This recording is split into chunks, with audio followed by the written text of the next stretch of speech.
আসাদ সরকারের সমর্থনে এবার সিরিয়ায় প্রবেশ করল ইরাকের সশস্ত্র গোষ্ঠী। উত্তর পশ্চিমাঞ্চলে বিমান হামলা সিরীয় সামরিক বাহিনীর, সংঘাতে এ পর্যন্ত নিহত 500। ইউরোপীয় ইউনিয়নে যোগ দেওয়ার দাবিতে অটল জর্জিয়ার আন্দোলনকারীরা, পঞ্চম দিনের মতো উত্তাল পুরো দেশ। পার্লামেন্টের সামনে রাতভর বিক্ষোভ। আকস্মিক কিয়েভ সফরে জার্মান চ্যান্সেলর, ইউক্রেনকে 65 কোটি ইউরো অস্ত্র সহায়তা ঘোষণা। সামরিক খাতকে কেন্দ্র করে রাশিয়ার বাজেট পেশ। এবং ফ্রান্সের রাজনৈতিক অস্থিরতা, বিশেষ ক্ষমতা বলে বাজেট পাশ করে তোপের মুখে প্রধানমন্ত্রী বার্নিয়ে। সরকারের বিরুদ্ধে অনাস্থা প্রস্তাব আনবে বিরোধীরা।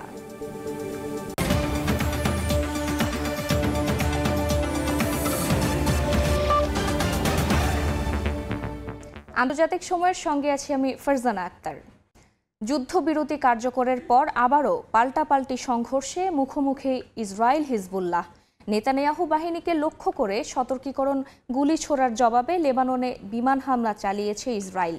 এতে 9 জন প্রাণ হারান, আহত হন আরও কয়েকজন।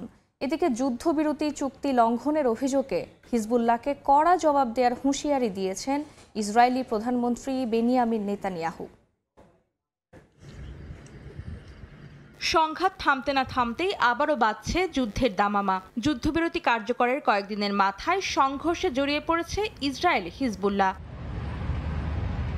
গেল বুধবার যুদ্ধবিরতি কার্যকরের পরও লেবাননে বেশ কয়েকবার হামলা চালায় ইসরায়েল। এতে হতাহত হন অনেকেই। এই হামলা চুক্তির লঙ্ঘন দাবি করে সোমবার সতর্কীকরণ গুলি চালায় সশস্ত্র গোষ্ঠী হিজবুল্লাহ। আর এই ঘটনায় আগুনে ঘি ঢালার কাজ করেছে। হিজবুল্লাহর গুলির পাল্টা জবাব দিতে লেবাননে লাগাতার হামলা চালাচ্ছে নেতানিয়াহু বাহিনী। কাতার ভিত্তিক সংবাদ সংস্থা আল জাজিরা বলছে, লেবাননের দক্ষিণাঞ্চলের বুরগাস এলাকায় ও ইয়ারুন শহরের উপকণ্ঠে যুদ্ধবিমান থেকে লাগাতার বোমাবর্ষণ করছে ইসরায়েল। পূর্বাঞ্চলের বেকা উপত্যকাতেও চালানো হয়েছে বিমান হামলা। এতে বেশ কয়েকজন নিহত হয়েছেন। ইসরায়েলি সেনাবাহিনী বলছে, কঠোর জবাব দিতে তারা হিজবুল্লাহর বিভিন্ন অবকাঠামোতে লক্ষ্য করে ক্ষেপণাস্ত্র হামলা চালাচ্ছে। এদিকে যুদ্ধবিরতি লঙ্ঘনের অভিযোগে হিজবুল্লাহর বিরুদ্ধে কড়া জবাব দেওয়ার হুঁশিয়ারি দিয়েছেন ইসরায়েলি প্রধানমন্ত্রী বিনিয়ামিন নেতানিয়াহু। এছাড়া সামাজিক যোগাযোগ মাধ্যম এক্সে একটি পোস্ট করে ইসরায়েলি প্রতিরক্ষামন্ত্রী কাটস বলেন, হিজবুল্লাহর এই সতর্কীকরণগুলির পাল্টা জবাব কঠোরভাবে দেয়া হবে। অন্যদিকে মার্কিন পররাষ্ট্র মন্ত্রণালয়ের মুখপাত্র অ্যান্টনি ব্লিংকেন বলেন, ইসরায়েল ও হিজবুল্লাহর মধ্যে যুদ্ধবিরতি লঙ্ঘনের অভিযোগগুলো খতিয়ে দেখবে যুক্তরাষ্ট্র। অন্তরা সেন, সময় সংবাদ। লেবাননের প্রাচীন শহর তাইরের শরণার্থী পরিবারগুলো যুদ্ধ বিধ্বস্ত পরিস্থিতিতে কঠিন সংকটের মুখে পড়েছেন। নিজেদের শহরে প্রিয় মানুষকে সমাহিত করতে পারছেন না তারা। ইসরায়েল ও হিজবুল্লাহর মধ্যে যুদ্ধবিরতি কার্যকর হলেও অনেক এলাকা এখনও নিষিদ্ধ ঘোষিত রয়েছে। যুদ্ধ পরিস্থিতির কারণে নিজ ভূমিতে ফিরতে না পারায় অস্থায়ী সমাধিস্থলে প্রিয়জনকে দাফন করতে বাধ্য হচ্ছেন অসহায় লেবানিজরা। যুদ্ধবিরতি কার্যকর হলেও অনেক এলাকায় প্রবেশ এখনও নিষিদ্ধ রয়েছে। দেশটির প্রাচীন শহর তাইরের শরণার্থী পরিবারগুলো মর্যাদার সঙ্গে প্রিয়জনকে সমাহিত করার অধিকার থেকে বঞ্চিত হচ্ছেন। প্রায় 2 মাস রক্তক্ষয়ী সংঘর্ষের ঘটনায় লেবাননে নিহত হয়েছেন অন্তত 4000 মানুষ। হাসপাতালে মরদেহ রাখার জায়গা ফুরিয়ে যাওয়ায় দাফনের জন্য একটি জমি বরাদ্দ করেছেন লেবাননের স্বাস্থ্য মন্ত্রণালয়। সেখানেই কয়েকশো মানুষকে দাফন করা হয়েছে। যুদ্ধবিরতি কার্যকর হওয়ায় দক্ষিণ লেবাননে ফিরতে শুরু করেছেন লেবানিজরা। যদিও নিজেদের মাটিতে প্রিয়জনদের শেষ বিদায় দেওয়ার আকাঙ্ক্ষা বুকে নিয়ে অপেক্ষা করছেন তারা। ডিএনএ পরীক্ষার মাধ্যমে মরদেহ শনাক্ত করার পর তাদের নিজ গ্রামে সমাহিত করার স্বপ্ন দেখছেন অনেকে। যুদ্ধবিরতির প্রথম ধাপে 60 দিনের জন্য সংঘর্ষ বন্ধ থাকবে বলে ঘোষণা করা হয়েছে। ইয়াসিন মোহাম্মদ জিসান, সময় সংবাদ। ইসরায়েলে মসজিদে লাউড স্পিকারে আজান নিষিদ্ধ করা হয়েছে। এই ঘোষণা দিয়েছেন দেশটির জাতীয় নিরাপত্তা মন্ত্রী। তিনি বলেন, কোনো মসজিদ থেকে স্পিকারে আজান দেয়া হলে সেখানে পুলিশ প্রবেশ করে বাধা দিতে পারবে, একই সঙ্গে জব্দ করতে পারবে স্পিকার। তবে ইসরায়েলের বিরোধী দলীয় নেতারা নিরাপত্তা মন্ত্রীর এই সিদ্ধান্তের সমালোচনা করেছেন। জেরুজালেমের পবিত্র আল আকসা মসজিদে মুসল্লিদের নামাজ পড়া নিয়ে ইসরায়েল ফিলিস্তিন দ্বন্দ্ব বেশ পুরানো। নানা বিধি নিষেধ আর শর্ত দিয়ে সেখানে ইবাদতের সুযোগ দেয়া হয় সাধারণ মুসল্লিদের, আর ইহুদি সহ অন্যান্য অমুসলিমদের কেবল নির্দিষ্ট দিনে নির্দিষ্ট সময়ের জন্য এই স্থানে প্রবেশের নির্দেশনা দেয়া হয়। এবার ইসরায়েলের সব মসজিদে স্পিকারে আজান দেয়া নিষিদ্ধ করেছে দেশটি। ইসরায়েলের মসজিদে লাউড স্পিকারে আজান না দেওয়ার নির্দেশনা দিয়েছেন দেশটির জাতীয় নিরাপত্তা মন্ত্রী ইতামার বেন-গভির। কট্টর ডানপন্থী নেতা হিসেবে পরিচিত এই নিরাপত্তা মন্ত্রী স্পিকারে আজান দেয়া হলে সেখানে সরাসরি পুলিশকে বাধা দিতে বলেছেন। ইসরায়েলি সংবাদ মাধ্যম চ্যানেল 12-এ গভীর জানিয়েছেন, কোনো মসজিদে স্পিকার ব্যবহার করতে দেখলে পুলিশ সেখানে ঢুকে স্পিকার জব্দ করতে পারবে। একই সঙ্গে যে মসজিদগুলো আজান প্রচার করছে তাদের জরিমানা করা হবে বলেও জানিয়েছেন তিনি। পরে সামাজিক মাধ্যমে পোস্ট করে ইসরায়েলি জাতীয় নিরাপত্তা মন্ত্রী বলেন, এই নিষেধাজ্ঞার ফলে মসজিদ থেকে উচ্চ শব্দের অবসান ঘটবে। এই শব্দ ইসরায়েলের বাসিন্দাদের জন্য বিপদ হয়ে উঠেছে বলেও মন্তব্য করেন তিনি। এদিকে বেন-গভিরের এমন সিদ্ধান্তে দেশটিতে সমালোচনার ঝড় উঠেছে। দেশটির বিরোধী দলীয় নেতারা বলছেন, স্পিকারে আজান নিষিদ্ধের ঘোষণা দিয়ে গভীর ইসরায়েলের নিরাপত্তাকে হুমকির মুখে ফেলেছেন। নেতানিয়াহুর সমর্থন পেয়েই তার মন্ত্রীরা এ ধরনের সিদ্ধান্ত নিচ্ছেন বলেও অভিযোগ করেন বিরোধী নেতারা। ফারহাদ চৌধুরী, সময় সংবাদ। ইউরোপীয় ইউনিয়নে যোগদানের আলোচনা স্থগিত করার প্রতিবাদে টানা পঞ্চম দিনের মতো উত্তাল জর্জিয়া। দেশটির পার্লামেন্ট ভবনের সামনে অবস্থান নিয়ে রাতভর বিক্ষোভ করে হাজারো মানুষ। দাবি জানান সুষ্ঠু নির্বাচনের। তবে এরই মধ্যে নতুন নির্বাচনের দাবি নাকচ করে দিয়েছেন জর্জিয়ার প্রধানমন্ত্রী। টানা পঞ্চম দিনের মতো বিক্ষোভে উত্তাল জর্জিয়ার রাজধানী তিবলিসি। জলকামান ও পুলিশের বাধা উপেক্ষা করে হাতে প্ল্যাকার্ড ও পতাকা নিয়ে বিক্ষোভে নামে হাজার হাজার মানুষ। সোমবার রাতভর পার্লামেন্ট ভবনের সামনে অবস্থান নিয়ে প্রতিবাদ জানান বিক্ষোভকারীরা। তাদের ছত্রভঙ্গ করতে জলকামান নিক্ষেপ করে স্থানীয় নিরাপত্তা বাহিনী। ঘটে ধাওয়া পাল্টা ধাওয়ার ঘটনাও। এদিন দেশটিতে ইউরোপীয় ইউনিয়নে যোগদানের আলোচনা স্থগিত করার প্রতিবাদের পাশাপাশি জর্জিয়ার সুষ্ঠু নির্বাচনের দাবিতেও রাস্তায় নামেন তিবলিসিবাসী। তাদের দাবি, এই রাজনৈতিক সংকট থেকে উত্তরণের একমাত্র উপায় বৈধ নির্বাচন। গণতান্ত্রিক অধিকারের প্রতি জোর দিয়ে আন্দোলনকারীরা বলেন, দাবি আদায় না হওয়া পর্যন্ত বিক্ষোভ চালিয়ে যাবেন তারা। আমি এখানে শুধু নিজের জন্য বা আমার পরিবারের জন্য নয়, ছাত্রদের জন্য দাঁড়িয়ে আছি। আমরা ইউরো এর অংশ হওয়ার যোগ্য, আর তাই আমরা যা চাই তা না পাওয়া পর্যন্ত আমরা কখনো হাল ছেড়ে দেব না। আমাকে দুদিন আগে ধরে নিয়ে যায় পুলিশ, কিন্তু আমি মুক্তি পেয়ে আবার ফিরে এসেছি। যারা ভয় পায় না তারা ফিরে আসে। আমরা প্রয়োজন হলে আরো প্রতিবাদ করব। তবে নতুন নির্বাচনের দাবি নাকচ করে দিয়েছেন জর্জিয়ার প্রধানমন্ত্রী ইরাকলি কোবাখিদজে। তিনি বলেন, সরকার বিরোধীদের মিথ্যাচারের শিকার হচ্ছেন বিক্ষোভকারীরা। গত অক্টোবরে দেশটির সাধারণ নির্বাচন হয়, যদিও বিরোধীরা এই নির্বাচনে ব্যাপক কারচুপির অভিযোগ তোলে।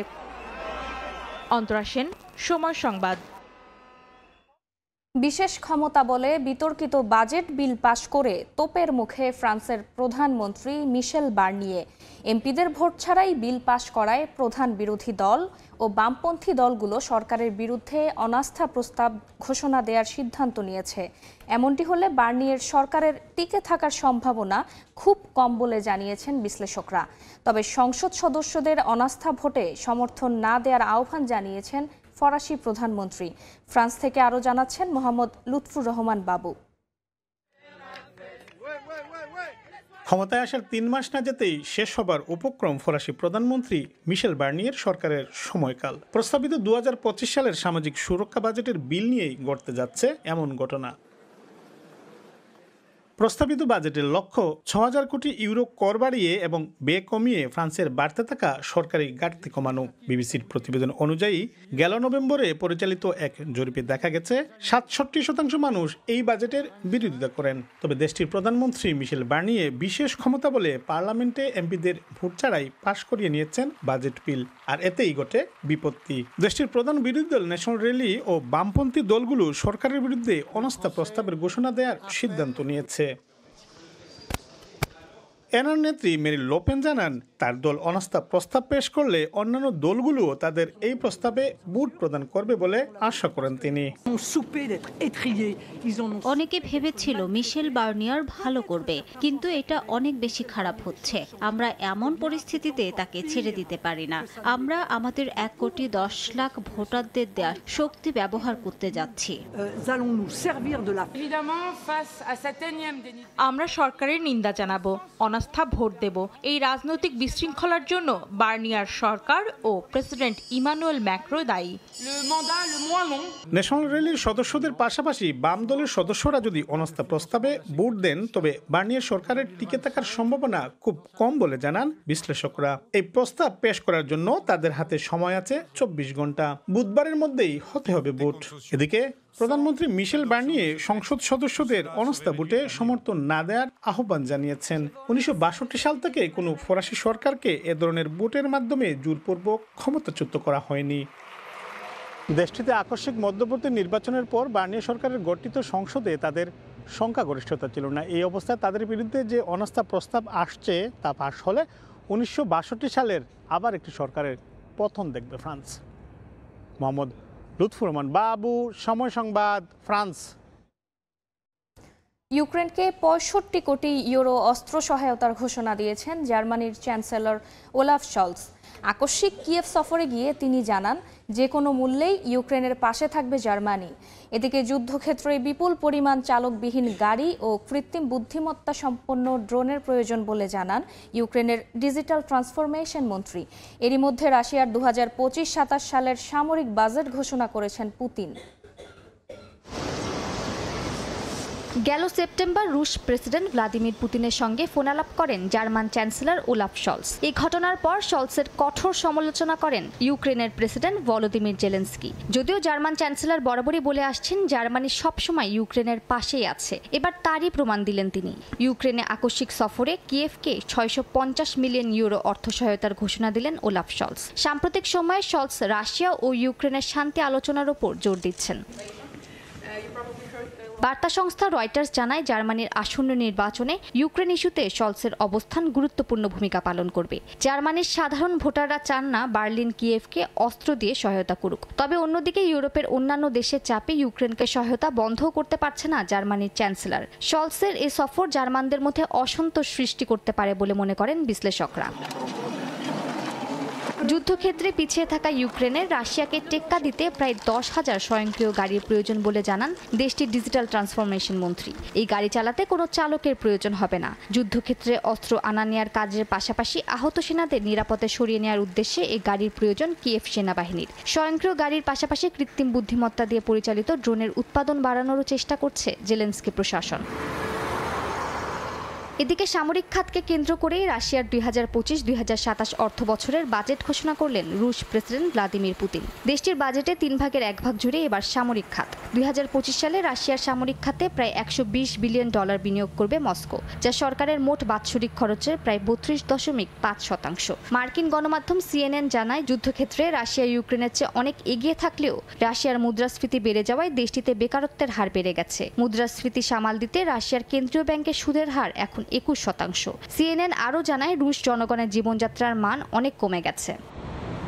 মালিহা সুরাওয়ার্দী, সময় সংবাদ।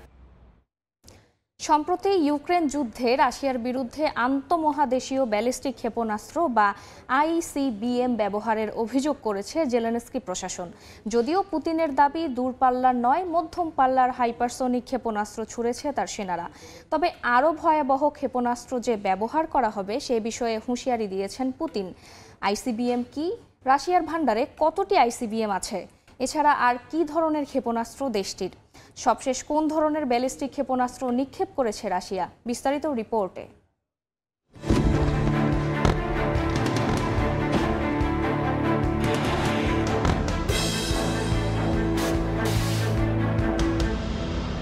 ইন্টারকন্টিনেন্টাল ব্যালিস্টিক মিসাইল বা আন্তঃমহাদেশীয় ব্যালিস্টিক ক্ষেপণাস্ত্র মূলত কৌশলগত একটি অস্ত্র, যা পারমাণবিক ওয়ারহেড বহনে সক্ষম।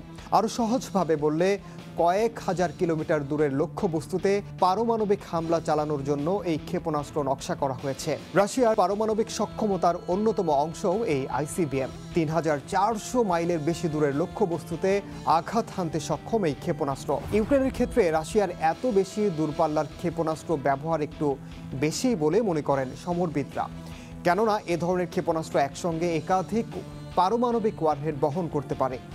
অত্যাধুনিক ক্ষেপণাস্ত্রের বিরুদ্ধে এরই মধ্যে যুক্তরাষ্ট্রের প্যাট্রিয়ট ক্ষেপণাস্ত্র ব্যবস্থা চমক দেখিয়েছে। তবে আন্তঃমহাদেশীয় ব্যালিস্টিক ক্ষেপণাস্ত্র মোকাবিলায় সক্ষম নয় প্যাট্রিয়ট।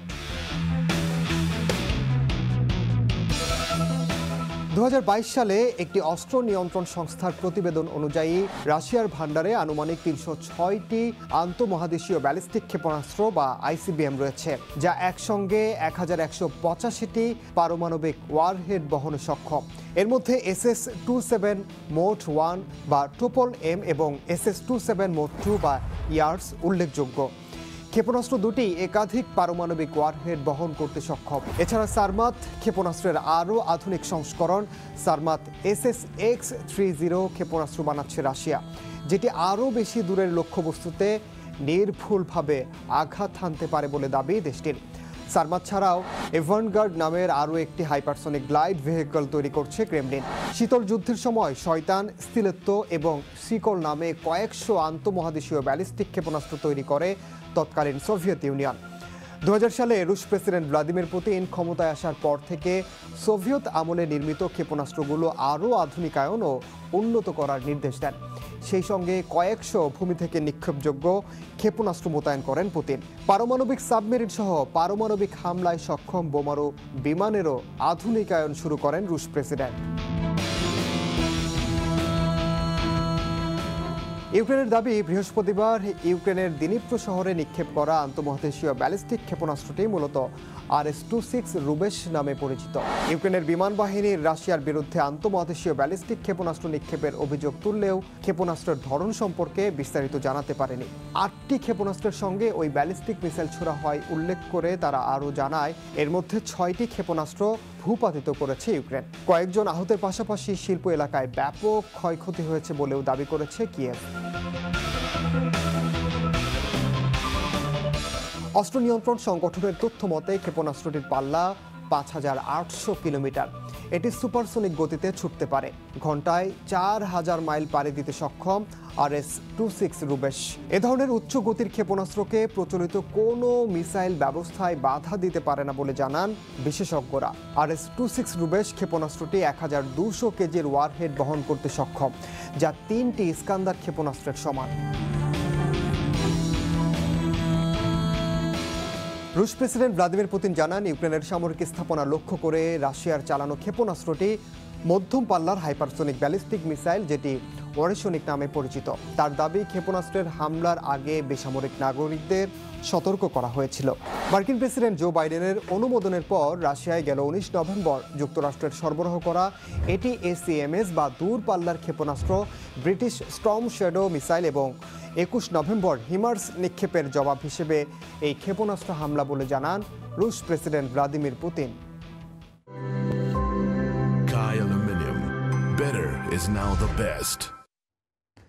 প্রেসিডেন্টের বিশেষ ক্ষমতা ব্যবহার করে ছেলে হান্টার বাইডেনকে আনুষ্ঠানিকভাবে ক্ষমা ঘোষণা করলেন মার্কিন প্রেসিডেন্ট জো বাইডেন।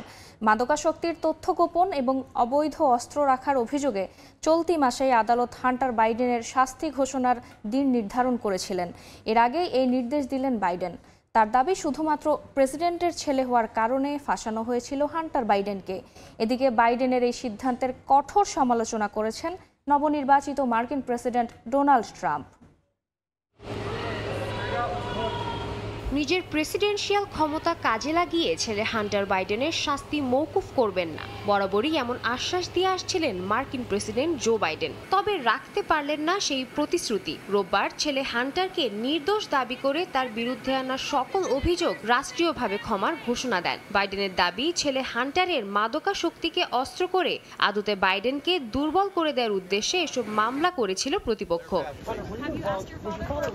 বাইডেনের সহচরদের অনেকেই জানান জুনে হান্টারের বিরুদ্ধে মামলা দায়ের হওয়ার পর থেকেই তাকে ক্ষমা না করার বিষয়ে অটল থাকেন প্রেসিডেন্ট। এমনকি এ বিষয়ে বাইডেনের সঙ্গে তার ঘনিষ্ঠ মহলের বিস্তারিত আলোচনা হয়েছে বলেও জানান তারা। একই তথ্য জানান ফার্স্ট লেডি জিল বাইডেন এবং হোয়াইট হাউসের প্রেস সেক্রেটারি ক্যারিন জিন। তবে হুট করেই যেন মত বদল হলো বাইডেনের। এ বিষয়ে হান্টার বাইডেনের উকিল এবেল ওয়েলকে প্রশ্ন করা হলে কোনো মন্তব্য করতে রাজি হননি তিনি। বাইডেনের দাবি শুধুমাত্র প্রেসিডেন্টের সন্তান হওয়ার দায়েই হান্টারকে এত ভোগান্তি পোহাতে হচ্ছে। মামলাকে উদ্দেশ্য প্রণোদিত এবং অযাচিত বলেও আখ্যা দিয়েছেন জো বাইডেন। এদিকে বাইডেনের সিদ্ধান্তকে যুক্তরাষ্ট্রের আইনের অপব্যবহার এবং অবমাননা বলে মন্তব্য করেন নবনির্বাচিত মার্কিন প্রেসিডেন্ট ডোনাল্ড ট্রাম্প। সামাজিক যোগাযোগ মাধ্যমে এক পোস্টে ট্রাম্প ক্যাপিটাল হিল দাঙ্গার সাজাপ্রাপ্তদের কথা উল্লেখ করে বাইডেনের সিদ্ধান্তের কঠোর সমালোচনা করেন। রিপাবলিকানদের অভিযোগ, ক্ষমতা হস্তান্তরের দ্বারপ্রান্তে এসে একজন বাবা ও প্রেসিডেন্টের দায়িত্বের মধ্যে বাবার দায়িত্বকেই বেছে নিয়েছেন বাইডেন। সাদিয়া তাসনিম, সময় সংবাদ। ষাটোর্ধ্ব প্রবাসীদের রেসিডেন্সি নবায়ন ফি কমানোর উদ্যোগ কুয়েত সরকারের। খসড়া চূড়ান্ত হলে শিগগিরই এ বিষয়ে গেজেট প্রকাশ করা হতে পারে বলে জানিয়েছে দেশটির সংবাদ মাধ্যম। বর্তমানে কুয়েতে নন ডিগ্রিধারী ষাটোর্ধ্ব প্রবাসীদের রেসিডেন্সি নবায়ন করতে প্রায় 800 দিনার পরিশোধ করতে হয়, যা বাংলাদেশি টাকায় 3 লাখের বেশি। বিপুল পরিমাণ এই অর্থ দিতে না পেরে অনেক প্রবাসী কুয়েত ছেড়ে যেতে বাধ্য হন। কুয়েত থেকে মঈন সুমনের রিপোর্টে বিস্তারিত। কুয়েতে প্রাতিষ্ঠানিক ডিগ্রি নেই এমন ষাটোর্ধ্ব বয়সী অভিবাসীদের রেসিডেন্সি নবায়নে কঠোর নিয়ম চালু করেছিল দেশটির সরকার। 2021 সালের শুরু থেকে এই আইন কার্যকর হওয়ার ফলে 60 বছরের বেশি বয়স্ক নন ডিগ্রিধারী অনেক প্রবাসী স্বাস্থ্য বীমা এবং সরকারি ফি সহ প্রতি বছরে প্রায় 800 দিনার পরিশোধ করে দেশটিতে অবস্থান করছেন, যা বাংলাদেশি মুদ্রায় 3 লাখ টাকার বেশি। বিপুল পরিমাণ এই অর্থ পরিশোধে ব্যর্থ হয়ে কুয়েত ছেড়ে যেতে বাধ্য হতেন অনেকে। দীর্ঘদিন পর ষাটোর্ধ্ব প্রবাসীদের জন্য সুখবর দিয়েছে কুয়েতের উপপ্রধানমন্ত্রী শেখ ফাহাদ ইউসুফ সৌদ আল সাবা। তিনি বলেন, এমন অভিবাসী আছেন যারা কুয়েতে জন্মগ্রহণ করেছেন, দীর্ঘদিন সততা ও নিষ্ঠার সাথে কুয়েতের সেবা করেছেন। তাদের কৃতজ্ঞতা হিসেবে রেসিডেন্সি নবায়ন ফি কমানোর উদ্যোগ নিয়েছে কুয়েত সরকার। চাকরি করে জমায় 900 দিনার জোগাড় করতে মানুষের অনেক কষ্ট হয়েছিল, কিন্তু এটা ভুল হয়েছে আগে, কিন্তু এখন আলহামদুলিল্লাহ কুয়েত সরকার এটা শিথিল করছে। এখানে বিভিন্ন ব্যবসার সাথে জড়িত ব্যবসা করে আসছে, তারা বেশিরভাগই 60 বছরের উপরে বা 60 বছর। তো আলহামদুলিল্লাহ তাদের জন্য একটা সুবর্ণ সুযোগ বা একটা ভালো অবস্থান নিয়ে আসবে। এই বিরাট সুযোগটা আমাদের হাতে আসতে আছে। ইনশাল্লাহ আমরা যারা ভুক্তভোগী বা 60 বছর বয়স পূর্ণ হয়েছে তাদের আর পূর্বে সামনে আকামা লাগাইতে কোনো টাকা পয়সা লাগবে না। পাবলিক অথরিটি ফর সিভিল ইনফরমেশনের তথ্য মতে কুয়েতে বর্তমানে বিভিন্ন দেশের ষাটোর্ধ্ব অভিবাসীদের সংখ্যা 1,23,000। এর মধ্যে ডিগ্রিধারী অভিবাসীর সংখ্যা প্রায় 41,000। মঈন সুমন, সময় সংবাদ, কুয়েত। ইতালিতে সাইবার অপরাধ ও মাফিয়া চক্রের দৌরাত্ম্য ঠেকাতে কঠিন আইন করছে দেশটির সরকার। অপরাধ প্রমাণিত হলে সাজা হতে পারে 6 থেকে 23 বছর পর্যন্ত কারাদণ্ড। এই আইনে ধরা পড়ার আশঙ্কা রয়েছে অনেক বাংলাদেশি প্রবাসীর। ইতালি থেকে হাসান মাহমুদের রিপোর্ট। সাইবার অপরাধ এবং মাফিয়া চক্রের দৌরাত্ম্যে অতিষ্ঠ ইতালিবাসী। সম্প্রতি বিষয়টি নজরে নিয়েছে দেশটির সরকার। অপরাধ প্রমাণিত হলে সাজা হতে পারে 6 থেকে 23 বছর পর্যন্ত কারাদণ্ড। ফৌজদারি কার্যবিধির কিছু ধারা সংশোধন সহ অপরাধে জড়িত হলে ম্যাজিস্ট্রেটকেও নতুন এই আইনের আওতায় সাজা দেবার বিধান রাখা হয়েছে। সাইবার অপরাধের মাধ্যমে নাগরিক সুরক্ষা ব্যাহত হলে হাতে নাতে গ্রেপ্তার করার সুযোগও পাবে দেশটির পুলিশ। ইতালির মন্ত্রিপরিষদ এই আইন পরিচালনার ক্ষেত্রে অবকাঠামো নির্মাণ এবং পরিষেবাগুলোর সম্প্রসারণের লক্ষ্যে 120 কোটি ইউরো বিনিয়োগ কর্মসূচি হাতে নিয়েছে। আর এ প্রকল্পে প্রায় 1100 নতুন কর্মসংস্থান সৃষ্টির সম্ভাবনা রয়েছে।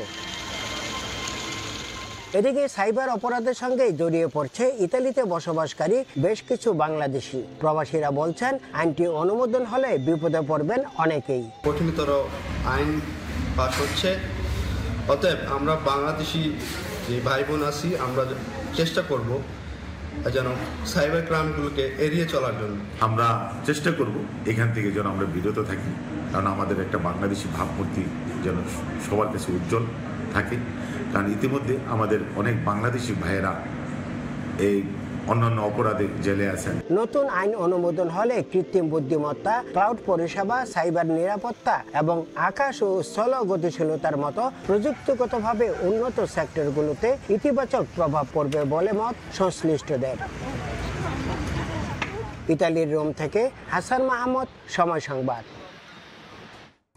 আয়ারল্যান্ডে নির্বাচন অনুষ্ঠিত হওয়ার 4 দিনের মাথায় সরিয়ে ফেলা হয়েছে প্রায় সব ধরনের নির্বাচনী পোস্টার। দেশটিতে নির্বাচন শেষে পোস্টার সরিয়ে ফেলার জন্য কঠোর আইন ও এর প্রয়োগের ফলে এমনটি সম্ভব হয়েছে বলে মনে করছেন সেখানে বসবাসরত প্রবাসী বাংলাদেশিরা। আয়ারল্যান্ড থেকে সৈয়দ জুয়েলের রিপোর্টে বিস্তারিত।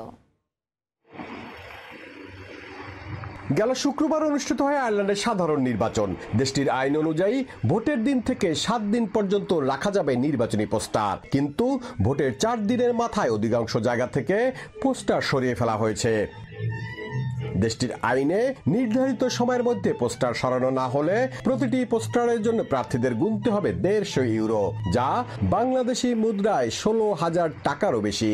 শুধু তাই নয়, কোনো পোস্টার যদি এমন কোন স্থানে লাগানো হয় যাতে গাড়ি চলাচল ও সাধারণের চলাফেরায় অসুবিধা হয়, তবে উচ্চ জরিমানা ও কারাদণ্ড কিংবা উভয় দণ্ডে দণ্ডিত হওয়ার আইন রয়েছে দেশটিতে। নির্বাচনী পোস্টার সরিয়ে ফেলায় শহরের সৌন্দর্য বজায় থাকে বলে মনে করেন অনেক প্রবাসী বাংলাদেশি। যেসব প্রার্থীরা একটু লেট করে তার পোস্টারগুলো নামানোর জন্য, এটা সাধারণ পাবলিক যখন রাস্তা দিয়ে যায় তখন তারা এই জিনিসটা ফলো করে এবং পরবর্তী নির্বাচনে তাদের ভোটের জন্য এটা একটা সমস্যা হয়ে দাঁড়ায়। কারণ অনেকেই মনে করে যে সে একজন ভালো প্রার্থী না, কারণ সে এই ধরনের কাজে অনেক গাফলতি করছে। এটা অনেকটা এদের ভোটের জন্য সমস্যা হয়। প্রার্থীরা তাদের ইমেজকে ধরে রাখার জন্য এবং আইনের প্রতি শ্রদ্ধাশীল হয়ে এই কাজটি করে থাকে।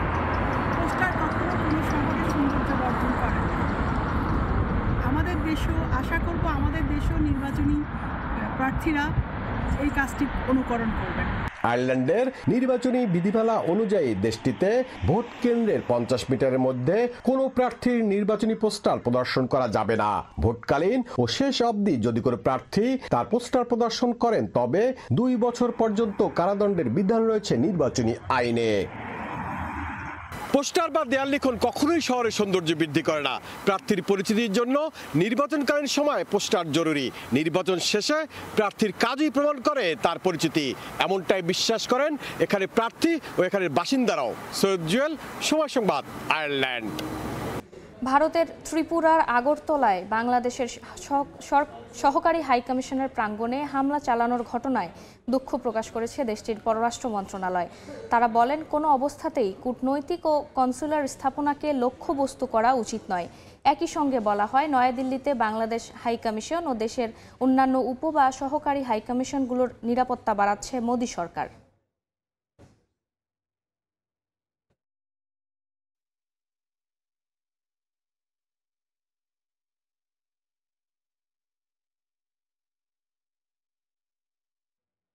হংকং বিমানবন্দরে হয়ে গেল হাজার হাজার কৃত্রিম পান্ডার প্রদর্শনী। পর্যটক ও বাসিন্দাদের জন্যই পান্ডা গো নামের এই প্রদর্শনীর উদ্যোগ নেওয়া হয়। চারিদিকে শুধু পান্ডা, যদিও এগুলো আসল নয় বরং পান্ডার অবয়ব। স্থানীয় সময় সোমবার হংকংয়ের বিমানবন্দরে পান্ডা গো নামের প্রদর্শনীর উদ্বোধন করা হয়। এই উপলক্ষে হাজারো কৃত্রিম পান্ডা তৈরি করা হয়। হংকংয়ের পর্যটক ও বাসিন্দাদের জন্য এই আয়োজন করা হয়েছে। চলতি মাসে শহরের avenue of stars shopping mall সহ বিভিন্ন স্থানে এই প্রদর্শনী করা হবে। পরবর্তীতে এগুলো তোলা হবে নিলামে, যার থেকে সংগ্রহিত অর্থ দান করা হবে ওশান থিম পার্ক কর্তৃপক্ষের কাছে, যেন সেখানে থাকা পান্ডাগুলোর আরও ভালোভাবে দেখাশোনা করা হয়। বর্তমানে ওশান থিম পার্কে 6টি পান্ডা আছে। এশিয়া মহাদেশের ভেতর হংকংকে পর্যটনের অন্যতম নিদর্শন বানানোর প্রচেষ্টা হিসেবে এই ভিন্নধর্মী উদ্যোগ নেওয়া হয়েছে বলে জানায় কর্তৃপক্ষ। পান্ডার উৎপত্তি চীনে, তাই পশুটিকে অনানুষ্ঠানিকভাবে দেশটির জাতীয় মাস্কট হিসেবে তুলে ধরা হয়। বিভিন্ন দেশের সঙ্গে রাজনৈতিক সুসম্পর্ক বজায় রাখার জন্য বেইজিং পান্ডাকে একটি বিশেষ হাতিয়ার হিসেবে বহু বছর ধরে ব্যবহার করে আসছে। অর্জিতা শেজিন, সময় সংবাদ। আন্তর্জাতিক সময়ের শীর্ষ সংবাদ জানিয়ে দিচ্ছি আরেকবার। এবং ইউরোপীয় ইউনিয়নে যোগ দেওয়ার দাবিতে অটল জর্জিয়ার আন্দোলনকারীরা। 5ম দিনের মতো উত্তাল পুরো দেশ। পার্লামেন্টের সামনে রাতভর বিক্ষোভ।